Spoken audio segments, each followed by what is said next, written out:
Hey everyone, Jason McCoy here again. I'm going to try to talk to you about optimism today, and I apologize ahead of time for half swollen face and maybe slurred speech a little bit. Had some emergency oral surgery a couple days ago, but we're working through it, and it takes an optimistic view to try to work through it on Speech Week. So optimism, what is it? Why should you live with an optimistic view, and how do you live with an optimistic view? Just some background on myself, because I am talking about the subject.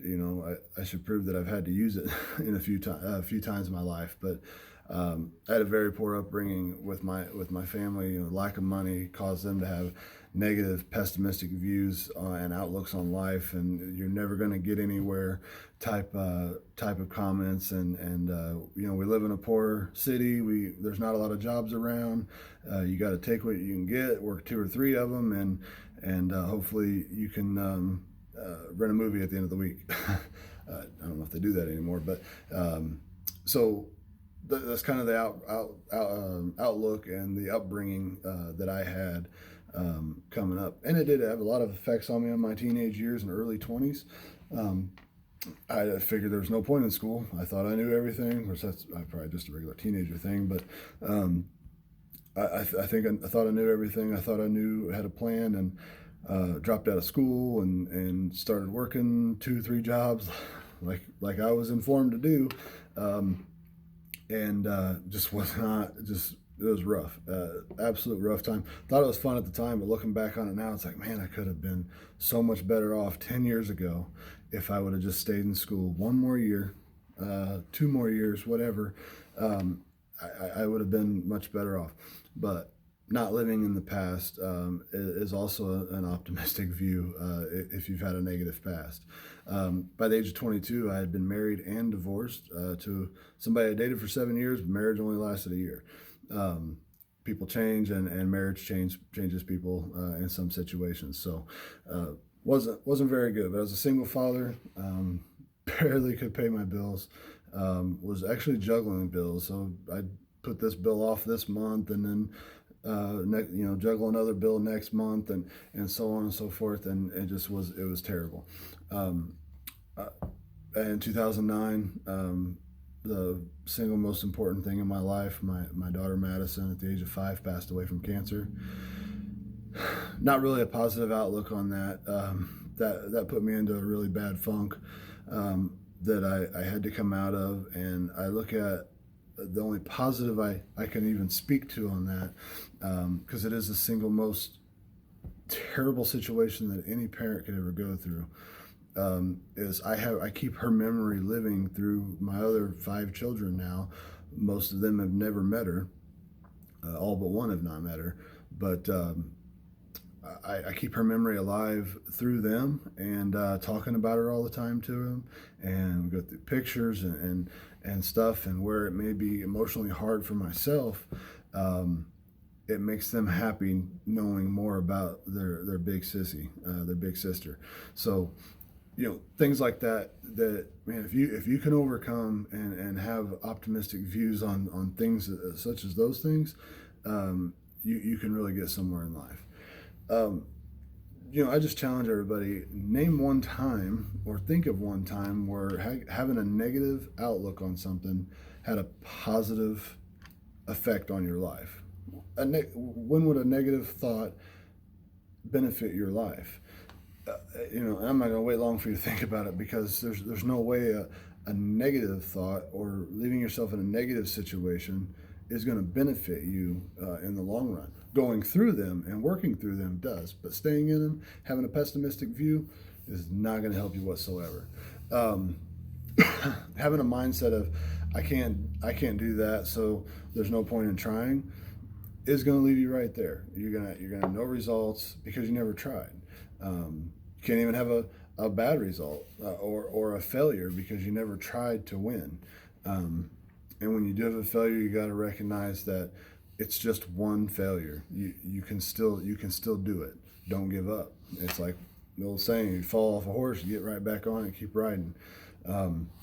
So the message is going to explain, about optimism, what it is, why it's important, and how to have an optimistic view on life. Um, we're going to talk about changing that viewpoint of no point in trying to what do I got to lose? You're in a negative situation. What do you got to lose to try to get out of it? But that could be the smallest yet largest benefit to your life, is just changing that little mindset. So, what do I mean about being optimistic?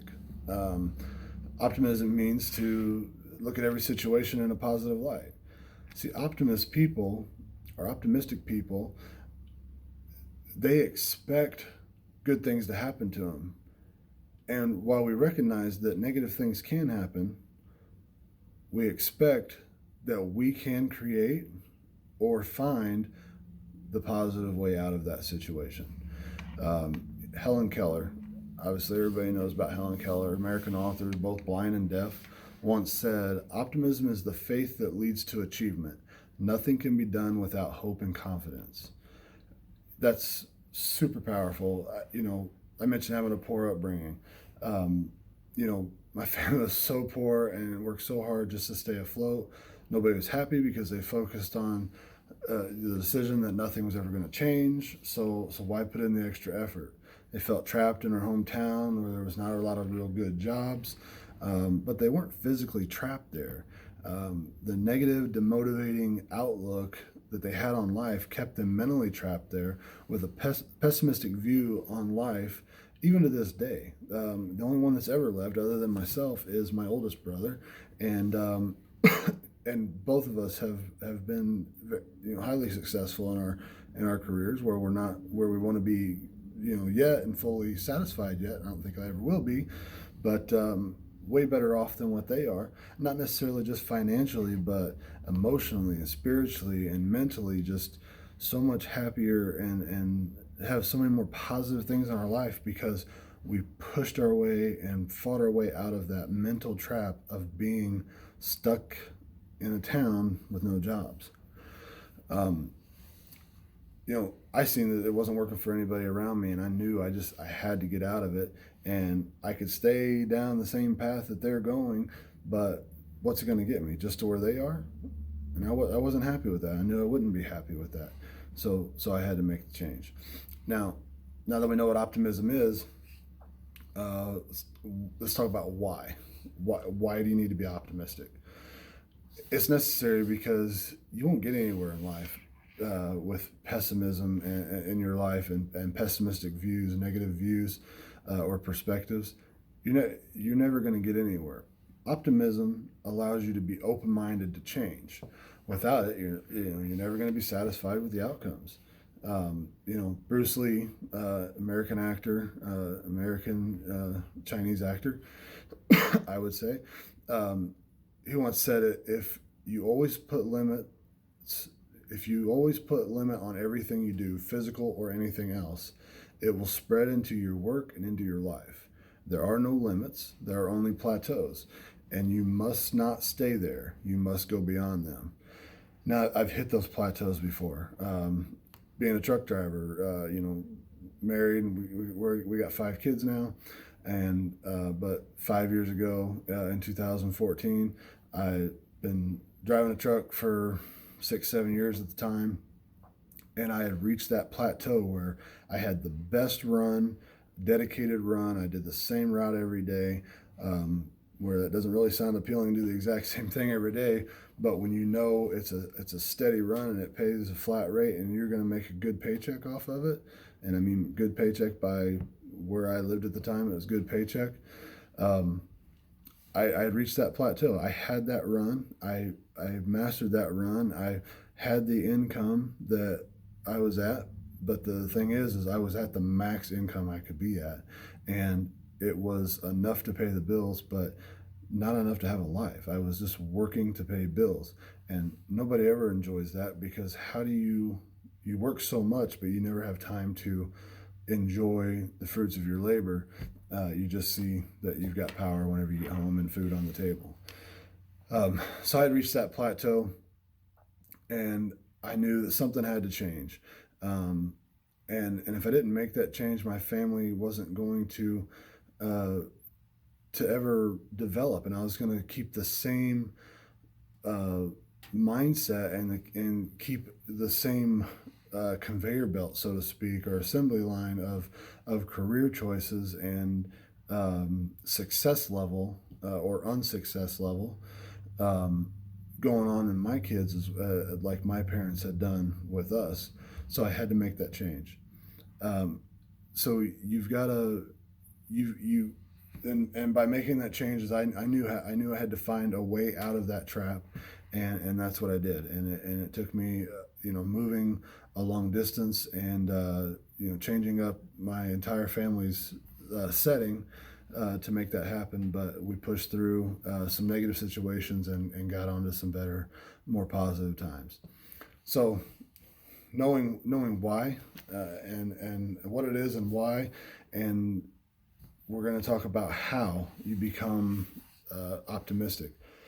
A lot of times you got to fake it till you make it. You gotta think through it before you can get to it, and it'll put you into some more negative situations. You have to fight through some more negative situations, and you're gonna get bombarded with stuff. But you have to fake it until you make it.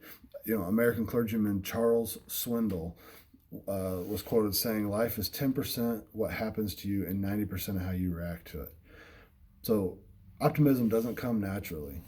It takes time, but eventually it will become instinctive. Negative mindsets and pessimistic views is so much easier than being optimistic. But you gotta remember that situations that appear negative don't have to stay that way. Recognize that what you're going through is just a season, just a part of your life or part of your year. It's just a season, not your story. Your story is what you make it, and if you want to stay in that negative season and make that your story, so be it. But man, you'll be so much happier not being that way. I said I made a change. I decided I was going to move my whole family, family of 7, from Central Illinois to West Texas to drive a semi in the oil field. Making the money I was making, I had no clue how I was going to afford to move my entire family 1,100 miles away. I didn't have a job set up down there, nothing. So what we did is we took a week vacation, drove down, stayed at my brother's house in West Texas, and I went to, I don't know, 8 or 10 job interviews. Was offered every job that I interviewed at, and I chose the best one. So the one that I thought was best, anyways. Went back home, gave my 2 weeks notice at my job, and then I flew down by myself to Texas, stayed at my brother's house for 6 weeks. The job I picked had no work for us. I don't know why they were even hiring people. It was the worst situation I've ever been in, because here I am 1,100 miles away and like, oh my gosh, this is the worst mistake ever. But the manager said, hey, as long as you sit here in the parking lot and I'll call you guys when we get work, as long as you're sitting here, you're going to get paid 8 hours. So I went and sat in my car and just got on Craigslist, and I started calling every truck driving job in West Texas, and I came across a place called Lone Star Tank Rental. It was about 1 o'clock on a Friday afternoon, and they said, yeah, if you want to come on Monday and fill out the application. I said, honestly, I'm an hour away. If you're okay with it, I'll drive there now. Drove right there. By 3 o'clock, I was doing a drug test. By Tuesday morning, I was working there. Started off at a decent pay rate. After a few weeks, I got a raise because I had kind of proven my dedication. But for 6 weeks, I worked 100 plus hours a week, all day and night, and just put my body through a bunch of crap. But I was trying to make every hour I possibly could to save up every dollar I could to get my family down there, because I had a deadline. It was going to be 6 weeks. Our apartment down in Texas was going to be ready, and we were moving. So did that, packed a week before I went to pack the family up, found out the apartment wasn't ready yet. It was a brand new apartment complex being built. Apartment wasn't going to be ready for another 6 or 7 weeks, but I already had a moving truck. I already had the house packed up, and we had already given our notice to get out of the house in Illinois. So I packed it up, flew home, packed everything up, drove the family down, threw everything in storage, and all 7 of us stayed in my brother's house, which he has a family of 4. And so 11 of us in a good sized house, but still 11 people, 7 of them being kids. Somebody wants to get throat punched by the end of the day, almost every day. But we worked through it. Even though my family's my brother and his wife at the time, they fought every day. His kids were disruptive and undisciplined, and there's no structure whatsoever. And then our family is highly structured, and our kids are just going crazy. Like, what's wrong with these kids? But we pushed through it for 6 more weeks. We had to live there until our apartment was ready. Spent a lot of times at parks and free events and stuff that didn't cost us a lot of money just to get out of the house. And but we did. It was another negative situation we were put into, and through faith and determination, we fought through it. And eventually, we were settled in our place. I had a really good job, good paying job, was making great money, and very responsible with our money. And then it just went on from there. So having to be optimistic, like I said, again, you got to fake it till you make it. You got to push through it, and you got to let these negative things bounce off of you and find a positive way out of them, and find a positive outlook on the negative situations. Okay, I'm faced with this. Now, my personal beliefs, I turn to my faith, and I know that God's not going to put anything on me that I can't carry. Anything heavier than I can carry, He's going to carry for me. So I know, and I keep a coin in my pocket that says right on the back of it. My wife gave it to me for my birthday, and wife and kids. It says, "Give it to God." And every day when I'm at work now and I get into stressful situations, I just rub that coin a little bit. I just pull it out of my pocket, and I just look at it and just say amen and go on to the next thing. So you have to push through. There's no written way to have a positive outlook on stuff, because there's so many different negative things. I mean, it would be the thickest book ever. But you just got to push through it, and you got to find a way that no matter what the situation is, instead of looking at it like, well, this is over with, might as well go home, look at it and be like, okay, this is different. This isn't what I was expecting.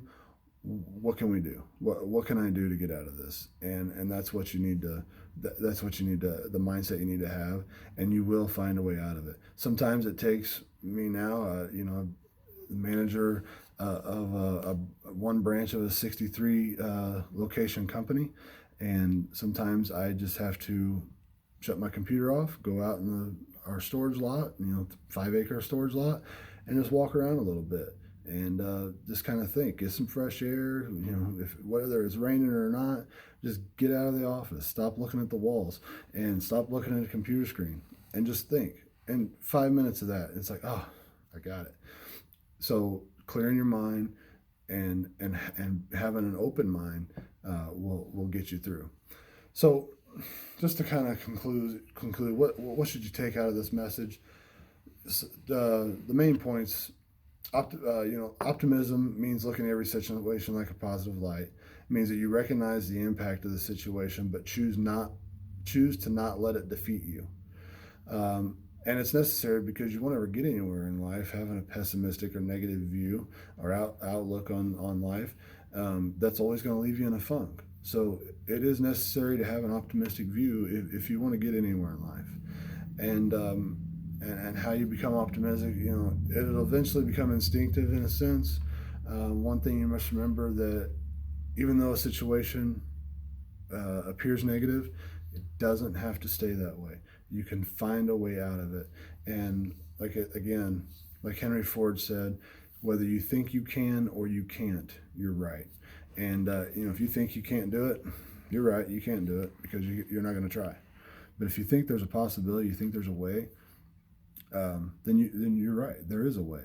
You just have to take. Sometimes it takes 5 minutes. Sometimes it takes 5 years, but you'll find your way. I tell you, moving to Texas and working my butt off, the best decision I ever made. At Lone Star, I was a truck driver for 9 months, being a lead driver most of that time, kind of leading 5 or 6 other drivers on jobs. Was put into a supervisor role. Decided I wanted to get back closer to Illinois and closer to my family. 17-hour drive was kind of rough getting home, and I kind of got a little homesick. the president and CEO of our parent company, General Finance Corporation, called the president and CEO of PacVan, the company I work for now, and said, Jason's a great worker, because I had really proven myself with them. Said, I don't care where you got to put him. This is the parameter he wants to be within Central Illinois. Find him a position somewhere. When a branch manager position opens up, let's stick him there. Branch manager position happened to be open in Detroit, Michigan, 6 hours away from Illinois, so 2 hours closer than my limit. And they put me here. And I was like, who the heck wants to move to Detroit, Michigan? Because all you hear about is negative things on TV about and in the news about Detroit. But it's Michigan is absolutely beautiful and has been so good to my family and I. We have camper, we take vacations and go camping all the time. We see a lot of nature stuff. There's no trees in Texas. In fact, there was actually a town called No Trees, Texas. But my youngest daughter is 18 months when we moved to Texas. She hadn't hardly seen trees unless we were traveling. So Michigan has been amazing. Detroit is not what everybody thinks it is. Yes, there's bad areas of Detroit, but there's so much growth and so much positive things going on here that it has just benefited my optimistic views that much more. So take time to evaluate your outlook on life. Don't live in pessimism. Taking things for what they are and accepting them for that they'll never change or benefit you, or is optimism in your life allowing you to see things and not accept them for what they are, but change them for what you want them to be and how they'll better your situation. I challenge you to try it one time and see how good it feels not to settle. And one thing I want to leave you guys with, in the opening of this piece, I mentioned changing the no point in trying mindset to what do I have to lose. That would be so huge for your life. You probably roll your eyes thinking, what's the point of this? And some of you may be thinking, what the heck?